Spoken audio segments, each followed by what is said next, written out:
Tacos and Tequila. Fabulous evocative name for that tour in that part of the world. Ay caramba! Arriba, arriba! So let's start with the food and drink available on that tour. It will ruin you for Mexican food anywhere outside of Mexico. It's not just tacos, there's so much more than just tacos. The ceviche in Mexico is absolutely to die for. Fantastic. Yeah. So we start in Mexico City. We pick up our bikes in Mexico City, but of course we get out of Mexico City as quickly as possible.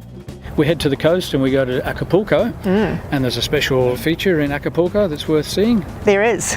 The cliff divers in Acapulco, one of those almost pinch me kind of moments that most of us have seen growing up. They wait until it's pitch black and they set up a couple of lights, which of course shine on the cliff so that you can see the divers. They're diving into only something like 3 meters of water. So yeah, these guys they're incredible. They're incredible, and not so bad to watch either. Can I just say quietly? Yeah. Mexico actually has 3 coastlines. There's the Pacific coast, the Gulf of Mexico of course, and the Caribbean coast. And so we spend a bit of time on the Pacific coast down south, and then we head inland and do some jungles. We go across the border into Guatemala, and we finish this tour in Cancun on the Caribbean coast. Guatemala is one of those evocative sounding places that doesn't disappoint. Yeah, wonderful jungle and coffee plantations. Jungles, yeah. And of course we take in Belize, which is a real contrast to the other 2 countries that we visit. The English spoken in Belize is that lovely kind of Caribbean, Jamaican kind of accent, which is just delightful to the ear. And there are some beautiful islands. One of our rest days is there, so you're just required to sit back, sip a cocktail or 2, walk around a Belizean island, if there's such a word. Sounds like a bit of a tropical paradise. It's pretty good. It's pretty good. What some people don't realise is it's the only country in Central America where English is the official language. You still get a bit of Spanish, of course, because they're surrounded by Spanish-speaking nations, but yeah, good old British.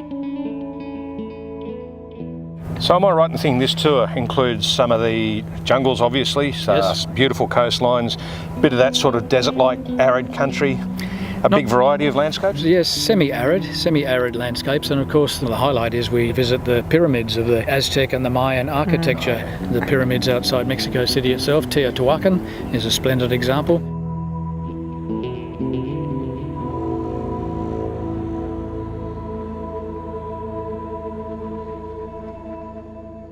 Probably the jewel in the crown is Chichen Itza. Chichen Itza. Everybody's heard of Chichen Itza, one of the oldest edifices on this planet. And we go there and have a look at the pyramids of the sun and the moon.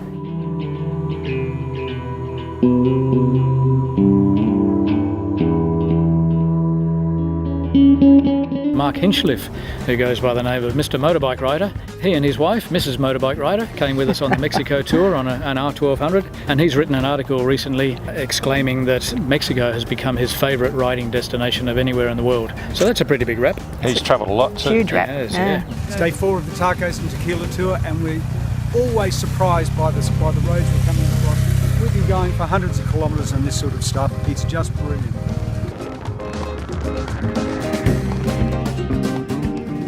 Yeah, and the roads in Mexico, I think, offer us a bit of choice in terms of the riding style. So sometimes we take to the main road and have a good black, and then other times we're on the small village roads and the small town roads, which offer that extra bit of culture and riding complexity.